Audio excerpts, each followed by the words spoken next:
Tati Kurniawati. Ya. Saya calon guru penggerak angkatan 9. Pada kesempatan ini mohon izin saya untuk melakukan wawancara terhadap Bapak terkait tugas modul 3.1 ya, demonstrasi kontekstual, yaitu pengambilan keputusan berdasarkan nilai-nilai kebajikan sebagai seorang pemimpin. Mungkin Bapak ada waktu? Kebetulan hari ini saya sedang tidak terlalu sibuk. Persilakan.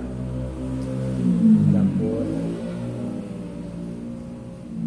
selaku kepala sekolah, saya mendukung apa yang Ibu laksanakan hari ini. Semoga saya bisa menjawab apa yang menjadi tugas. Baik, terima kasih sebelumnya ya Pak ya. Mungkin kita langsung saja ya Pak ya. Bapak itu kan mungkin sudah dalam kurun waktu beberapa tahun mungkin ya sudah menjadi seorang pimpinan. Nah, dalam menjalankan kapasitas Bapak sebagai seorang pemimpin, pasti ada yang namanya permasalahan ya Pak ya yang dihadapi. Banyak ya pastinya ya. Nah, mungkin di sini bisa Bapak memberikan kira-kira permasalahan apa sih yang pernah Bapak hadapi gitu terkait dua permasalahan yang saling bertentangan gitu Pak, yang berhubungan dengan dilema etika gitu Pak. Setiap sekolah mungkin banyak sekali permasalahan yang dihadapi di sekolah, baik itu sisi dilema etika ataupun permasalahan lain yang hubungannya dengan kinerja, kemudian dengan sosio-emosional dan sebagainya. Salah satu masalah yang pernah saya hadapi selaku kepala sekolah dalam menghadapi permasalahan yang hubungannya dengan dilema etika, yaitu ada masalah seorang guru yang hampir selama 2 tahun itu dia mengajar di rumahnya. Jadi waktu itu guru tersebut sakit ya, kebetulan saya juga di sini belum lama lah ya, waktu itu hampir sekitar 2-3 bulan. Mengetahui guru tersebut sakit dan melaksanakan pembelajaran di rumah, ya selama ini bingung. Salah satunya dari sisi kemanusiaan, kita juga kasihan ya, merasa kasihan. Betul. Tapi dari satu sisi kita secara profesional itu yang namanya guru itu harus mampu hadir melaksanakan pembelajaran di dalam kelas. Itu mungkin yang salah satunya. Jadi ada salah satu orang guru mungkin ya Pak yang tidak melaksanakan kegiatan pembelajarannya di sekolah tapi di rumahnya karena alasan sakit gitu ya. Di situ ada permasalahan yang muncul apa dari rekan-rekan guru yang lain gitu? Pernah ada guru yang bilang bahwa mungkin ketidakadilan lah ya, ketika guru tersebut sudah lama tidak belajar di kelas, kemudian itu sangat mengganggu sekali jadwal pelajaran. Kemudian ada guru yang bilang bahwa itu sangat mempengaruhi pembelajaran, kemudian terganggunya anak-anak itu memang lumayan jauh lah dari jarak sekolah ke rumah guru tersebut, lumayan jauh, sehingga butuh waktu yang kurang efisien. Selain itu ya ketidakadilan ada di sana, bahwa yang lain mengajar di sekolah guru tersebut, dan saya dengar bahwa kondisinya sudah semakin baik. Jadi untuk sekarang ini kondisinya sudah memungkinkan, mungkin ya Pak, sudah memungkinkan untuk datang ke sekolah gitu ya? Iya bisa, tapi ya secara tidak langsung mungkin ya perlu tahapan-tahapan supaya guru tersebut bisa kembali mengajar di sekolah. Bertahap mungkin ya? Iya, bertahap. Tidak sekaligus. Karena masih dalam masa pemulihan mungkin gitu ya. Baik, mungkin dari sisi keadilan mungkin ya Pak ya, guru-guru, rekan-rekan guru-guru yang lain, apa ya, Bapak supaya di sini supaya adil gitu ya, jadi tidak ada kecemburuan sosial mungkin ya untuk guru-guru yang lain, jadi supaya bisa melaksanakan kegiatan pembelajarannya atau ngajarnya di sekolah kembali gitu ya, jangan sampai kasihan anak-anaknya gitu ya, kerepotan harus bolak-balik. Itu bagaimana Pak hasil kira-kira dalam kurun waktu sekian tahun tersebut, untuk prestasi atau nilai anak-anaknya sendiri bagaimana tuh Pak? Waktu itu dalam konteks saya baru saja pindah atau rotasi ke SD ini, salah satu Citalang. Jadi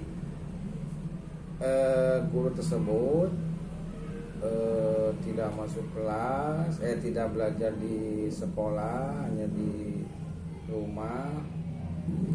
Kemudian setelah saya observasi, setelah saya identifikasi, dan memang pengaruhnya besar sekali terhadap hasil belajar siswa. Jadi ada materi-materi yang tidak dikuasai oleh siswa, mungkin tahu sendiri lah ya, mungkin kalau belajar di rumah itu tidak efektif. Tidak bisa terlihat mana siswa yang belajar dan mana siswa yang tidak belajar. Jadi kurang, sama Bapak sendiri sebagai pimpinan kurang terkontrol mungkin ya. Begitu, iya. Baik, jadi selama ini bagaimana cara Bapak menjalankan, mengambil keputusan ya di sekolah Bapak, terutama ya untuk kasus tersebut. Kira-kira Bapak pengambilan keputusan apa yang tepat nih untuk kasus Bapak tersebut? Yang pertama ya memang kita berkomunikasi dengan guru tersebut, apakah sudah bisa melaksanakan pembelajaran di sekolah. Kemudian saya juga berkoordinasi dengan pihak pengawas bina. Selain itu juga ya kita sharing dengan beberapa guru untuk memperkuat, bahwa menyemangati guru tersebut untuk bisa kembali lagi ke sekolah, sehingga kondusif di sekolah itu terlihat. Kemudian siswa juga tidak bolak-balik lah ke sekolah, ke rumah, dan efektif sekali. Sebelum saya mengeluarkan keputusan atau kebijakan, mungkin dari satu sisi sebagai pimpinan punya perbandingan, kemudian juga secara etika juga kita juga kasihan, kemudian secara kedinasan juga ini sebuah kewajiban bagi guru ya untuk kembali lagi ke sekolah. Dan alhamdulillah secara bertahap dengan terjadwal sampai sekarang guru tersebut bisa kembali mengajar di sekolah. Alhamdulillah berarti ya Pak ya. Iya. Berarti dari situ Bapak mengambil kira-kira langkah-langkah efektif yang seperti apa dalam pengambilan keputusan yang Bapak lakukan? Langkah-langkah yang saya lakukan itu sangat-sangat jelas sekali. Pertama, setelah komunikasi, kemudian koordinasi, kita juga komunikasi dengan guru tersebut. Pertama, membuat jadwal tahapan-tahapan, misalkan dicobalah untuk seminggu sekali datang ke sekolah gitu kan. Kita punya deadline itu, punya jadwal itu sampai 3 bulan. Saya berikan waktu 3 bulan bertahap kepada guru tersebut untuk kembali lagi ke belajar di sekolah. Jadi tidak sekaligus kita buat tidak sekaligus guru tersebut untuk hadir di sekolah belajar itu, tidak, kita bertahap. Langkah-langkah itu mungkin yang dilaksanakan. Jadi Bapak memberikan toleransi waktu, mungkin ya, memberikan toleransi waktu gitu ya. Berarti kalau secara jadwal, secara sistematis tidak ada mungkin ya? Tidak ada mungkin ya. Jadi hanya memberikan toleransi, kemudian memberikan pengertian mungkin ya, melalui komunikasi gitu ya, memberikan motivasi juga mungkin ya Pak ya. Iya, betul. Iya. Baik, untuk selanjutnya ada nggak nih Pak tantangan gitu ya, tantangan dalam mengambil sebuah keputusan bagi Bapak dalam menyelesaikan sebuah permasalahan? Tantangannya apa gitu Pak? Kalau disebut tantangan, mungkin ini memang sebuah tantangan, sebab kaitannya dengan kemanusiaan, kaitannya dengan kesehatan seseorang, kaitannya dengan semangat kerja, kemudian kaitannya dengan keluarga. Nah, salah satunya itu. Dari sisi emosional, dari sisi sosial pun pengaruh besar sekali. Namun yang lebih menantang itu terus terang secara verbal, kita bagaimana menyemangati guru tersebut untuk berubah. Dalam arti yang namanya sehat itu penting, kemudian yang namanya kerja juga penting, sebab di sana ditakutkan ada sisi kecemburuan, ada sisi ketidakadilan, ada sisi juga bahwa mengemaskan atau menganak-emaskan bawahan, bahwa ya yang namanya guru di sekolah itu tidak semuanya sama, sehingga itu yang jadi tantangan saya ke depan, bagaimana menguatkan berbagai aspek-aspek itu supaya solusinya kena, kemudian win-win solusinya enak kepada semuanya lah. Jadi tidak ada istilah yang merasa dianak-emaskan gitu ya, ada tidak merasa pokoknya harus bersifat adil lah gitu ya Pak ya, sebagai seorang pemimpin gitu ya. Betul. Baik, nah selama ini ada nggak Pak kira-kira atau faktor-faktor apa yang selama ini mempermudah Bapak untuk mengambil sebuah keputusan? Kira-kira siapa yang kira-kira membantu nih, misalnya Bapak dalam posisi bingung misalnya gitu, kira-kira Bapak akan meminta rekan atau siapa gitu yang untuk menguatkan lagi keputusan yang sudah Bapak ambil, biasanya siapa gitu Pak, atau faktor-faktor apa gitu? Banyak sekali ya faktor di sini.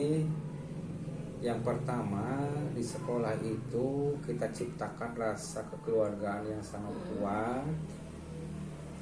Kemudian rasa kekeluargaan ini kita pererat dengan silaturahmi dengan rekan sejawat, baik itu guru ataupun tenaga kependidikan. Itu yang diperkuat, sehingga guru-guru yang ada di sini itu lebih menyemangati bahwa guru itu bisa kembali seperti semula. Guru itu bisa bekerja lagi di sekolah seperti biasa, sehingga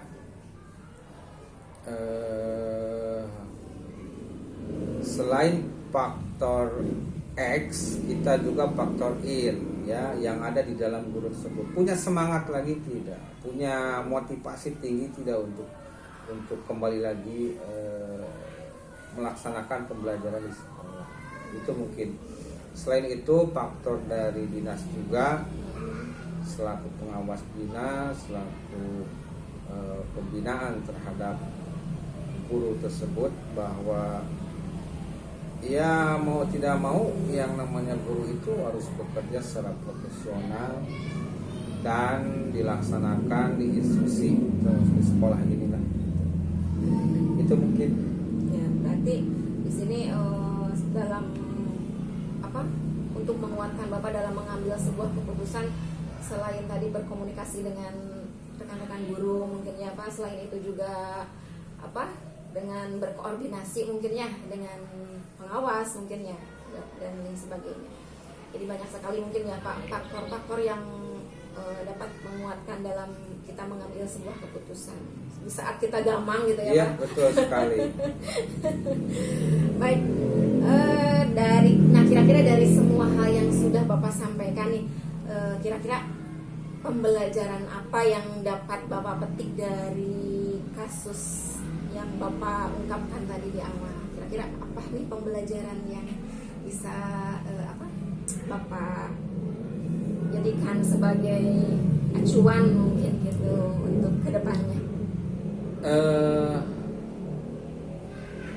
Apa yang telah saya laksanakan, apa telah yang saya perbuat, inti permasalahannya itu adalah komunikasi yang efektif. Komunikasi ya. Itu yang utama, sebab komunikasi itu hal yang sangat penting yang harus kita lakukan, sehingga apapun yang terjadi ketika komunikasi itu diungkapkan secara baik, diungkapkan secara rasional, alhamdulillah semua berjalan dengan kondusif. Selain itu ya kita kuatkan rasa kekeluargaan di dalam sebuah institusi, sebab nilai-nilai kita menghargai seseorang, nilai-nilai kita tidak membeda-bedakan guru yang lain dengan yang lain, itu sangat penting. Sehingga di sini kita sama rata di sekolah, tidak ada pimpinan, tidak ada bawahan, kita saling menghargai dengan rasa kekeluargaan. Itu saja mungkin ya. Kemudian tidak menyalahi aturan. Ketika kita berhadapan dengan dua sisi yang harus kita laksanakan, dengan komunikasi yang baik kita melaksanakannya bersama-sama dengan tidak menyalahi aturan. Sebab kebijaksanaan itu bukan berarti menyalahi kebijakan, tapi seiring berjalan dengan tidak melanggar etika dan bentuk apapun yang menyalahi aturan, itu saja. Jadi mungkin di sini pembelajarannya lebih ke komunikasi mungkin ya Pak ya. Jadi segala sesuatunya supaya tidak ada miss ya lebih baik dikomunikasikan dengan baik ya Pak ya. Baik Bapak, terima kasih sekali waktunya sama-sama. Sudah memberikan kesempatan kepada saya untuk melakukan wawancara ini. Ya, siap. Semoga juga apa-apa yang sudah diberikan oleh Bapak itu bisa menjadikan acuan atau gambaran bagi saya pribadi, seandainya insya Allah misalnya suatu saat saya ditakdirkan menjadi seorang pemimpin. Iya, terima kasih juga sama-sama. Mudah-mudahan apa yang telah saya berikan, apa saya ungkapkan bermanfaat. Kemudian semoga sukses ya. Itu Itu saja. Ya, Bapak. Terima kasih Bapak. Oh. Waktunya terima kasih. Assalamualaikum Waalaikumsalam. warahmatullahi wabarakatuh. Mangga Bapak. Mangga, Ibu.